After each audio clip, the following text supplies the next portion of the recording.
Hey everybody, welcome to the Invisible LFO. My name is James, and I wanted to talk to you about entry 19 I just posted, and I wanted to give you a rundown of the sound design and what I did, how I did it, kind of take you through each of my pieces in my setup, the Eurorack, Moog Sound Studio, Cobalt 8, Synth, and the MC-101, kind of show you what I did, and hopefully you learned something. Hopefully you can put something in the comments, show me something.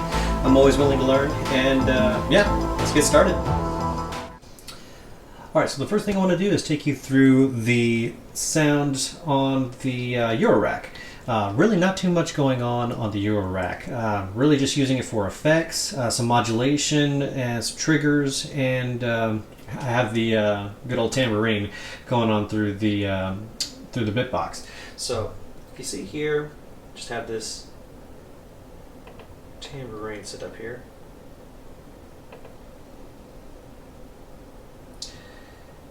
And I have that being triggered by the Neo Trinity. And again, last time I really spoke a little bit about the resolution on the Neo Trinity.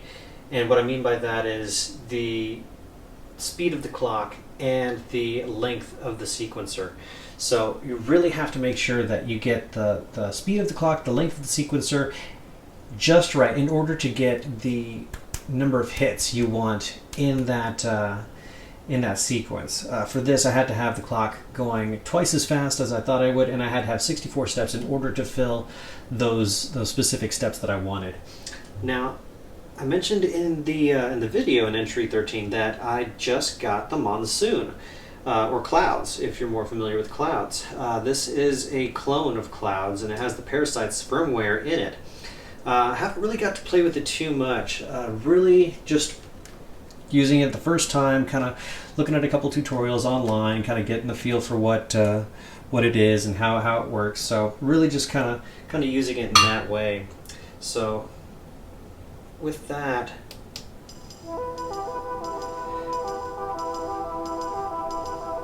that's what you're kind of hearing, that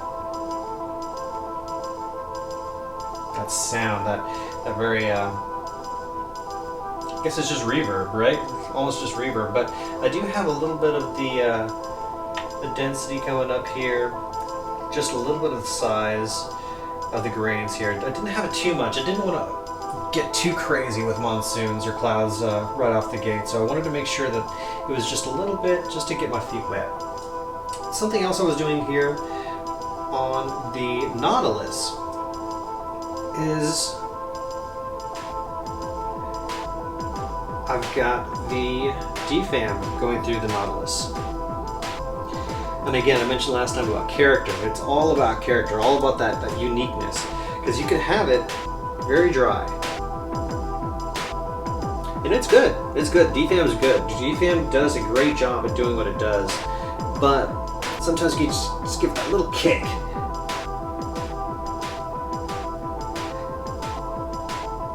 And you just get a little bit more out of it. Just get a little bit more of that extraness.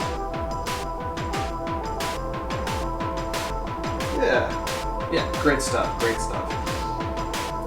Alright. So let's move on to the Moog so I can show you exactly what's going on there. Alright, so on the Moog, I've got the DFAM right here, Mother 32 right here. Again, nothing I can say that hasn't already been said about these two. They're phenomenal at what they do. For the patch, what I've got done on the DFAM, just listen to that.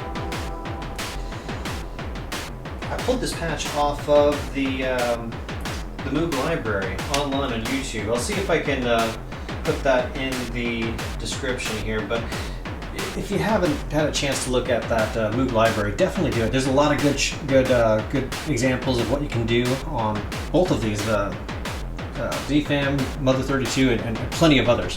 They're always adding new things as well. But for this, I really liked having this sound here. It almost kind of has a... almost like a lo-fi sound to it. And then again, I talked about adding the Nautilus to it. It just adds that extra, that bit of character to it.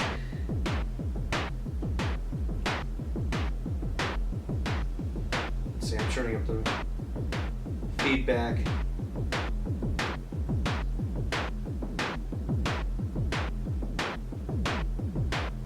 Yeah, it just adds that extra.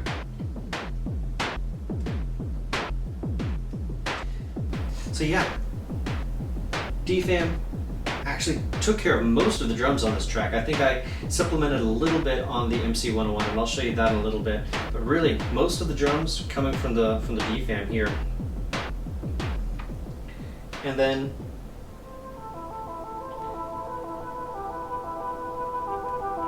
the Mother 32. And I mentioned in the video, I'm not an expert. I don't know too much about what's going on. All I know is certain things do certain things when I do it, and it sounds good, so I do it. Little by little, I kind of learn and figure out things as I go. I watch a bunch of videos, tutorials online, read manuals, things like that, and I do pick up things from here and there. But you know, most of it's trial and error. You just gotta get your feet wet. You gotta get in there. You gotta do it. So with this, I'm pretty sure this is impacting the cutoff and the resonance, kind of like adding color to the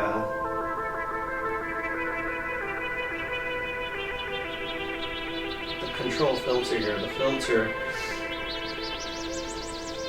and it just sounds great. I love it. Monsoons or clouds really impressed me, and I haven't even jumped all the way in on this yet.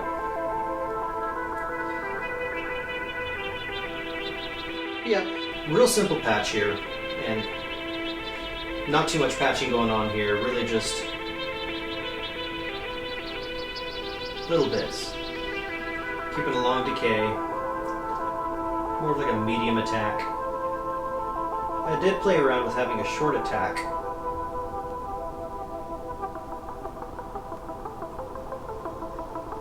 A little bit of a decay.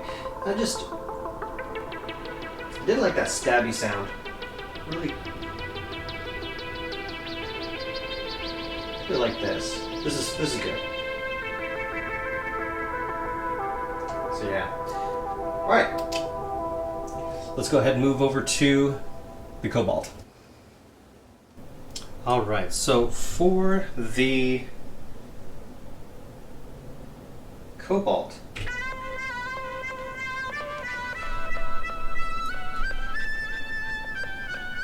like I said, I don't really know exactly what I was going for. I have simple, not clean, and if you play Kingdom Hearts, you know. If you don't, then you don't. But I kind of want to emulate that guitar sound in that song. And I've got a guitar. I could have done it that way, I guess, but I don't know. It's that laziness again. But I really wanted to design a sound that really kind of captured that essence. And I got close. I don't think it worked out perfectly. Definitely fits the sound for this piece. Not sure if it has a lot of other applications, maybe, but I think it sounded pretty good. So here is what I've got. So I did use this pulse width modulation tri-pinch and a fractal triangle. I did have these modulated quite a bit. You can see these here, very slow modulations.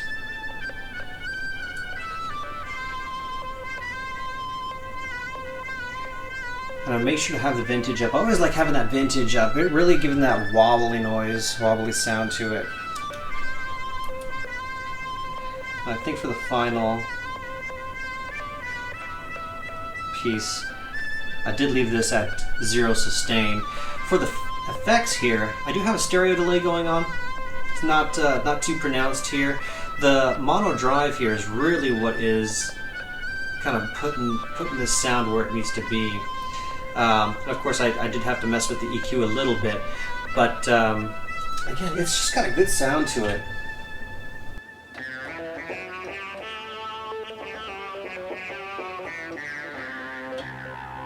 Got those lower frequencies really good too.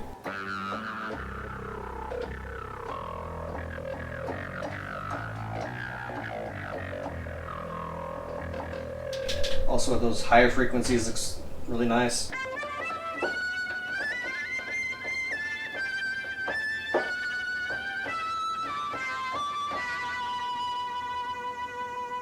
Sounds good. So yeah, I think I kind of regret not using it more on the track. I think it could have definitely benefited for having a little bit more on there, but you know, hindsight's always 20/20, right? And you always think about things later on, and it just so happens that this time I didn't think about using it more than it was already being used. But either way, that's how it goes sometimes. All right, so let's go ahead and move on to, let's do the MC-101. Let's do that one.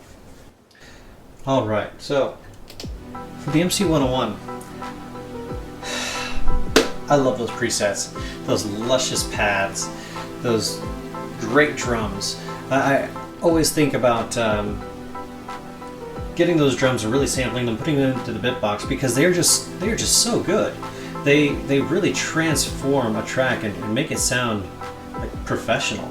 I remember when I first started using it, the drum sounds for tracks instead of using the Synth, and holy cow, it just changed the entire thing. It made it legit almost. I mean, it was such a turnaround from what I was used to hearing coming from the Synth. Now, I'm not the best at sound design either, so you know, part of that's on me not being able to use a Synth as well as I probably could have. But oh wow, it was just effortless being able to do that. And there's still so much I don't know and so much I need to learn about the MC-101 to really utilize its full potential. But for right now, I mean, it's definitely doing what I needed to do. So let's take a look.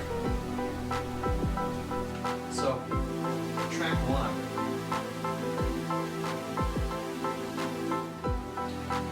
So track one, I've got this techno kit, and real simple. Like I said, I'm really just supplementing a little bit, not a whole lot. Very simple stuff. And it's just 16 beats or 16 steps. So not a whole lot going on there. Just enough to give the D-fan, just to help it out a little bit. Here's that pad. We've got the strings. Jupiter, is that the Jupiter strings? I'm not too sure. I don't know too much about that stuff, but gosh, it just sounds so good. And I think I'm going back between an E minor 7/9 and a A minor 7, maybe A minor 7/9. I can't remember exactly what chords I'm playing, but great sounds on those. And then we have this acoustic piano. And I have the same one on both 3 and 4.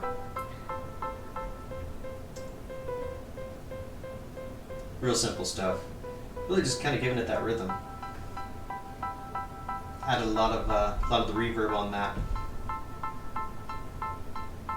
Just sounded like it needed it. Really adds that extraness. Love it. Now for this one, I didn't have any scenes or clips or anything like that going on. I just had the singular one track, one looping thing going on here. So not too much going on. I could have sequenced these on the MC-101, and sometimes I do when I'm jamming. But in this case, I didn't. It wasn't my idea to have a really long track. It was really just kind of getting my idea out there, really kind of putting it there, and ended up sequencing everything on the Synth. So that being said, let's move over to the Synth. Alright, so the Synth, the brains of the organization, is really, it's kind of all I use it for these days, is really sequencing a lot. I do add a little bit of of its sounds on there. Not as much as I used to, not as much as I'd like to, maybe. I mean, there are so many other sources of good sounds that I've got in this system that, you know, I really don't have to lean on it too heavily. So for right now, I am really just sequencing everything here. So let me get everything started.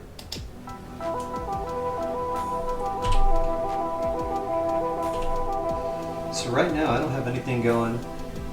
Let's see, there we go. So right here, this is what I've got going on for the those two piano sounds I mentioned. Just have them repeating.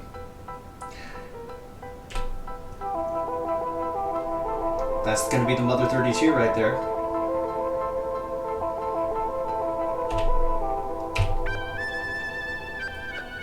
I did sequence the Cobalt 8 here on the Syntact. Again, I mean, such an interesting sound, such a good sound. I really like it. Now, the bass, which I mentioned was really more felt than heard. That one I used the Swarm machine here, and I love the Swarm. Usually I use it for a lot of leads, and this time I really didn't plan on it, but it ended up being a bass. I actually went through several different iterations of that bass, and I just couldn't find a good sound that I really liked, and until I landed here, and this ended up working great. It really just added that deep oomph to it, and really liked that portion of it. So not too much interesting stuff going on here. I have it just a little bit.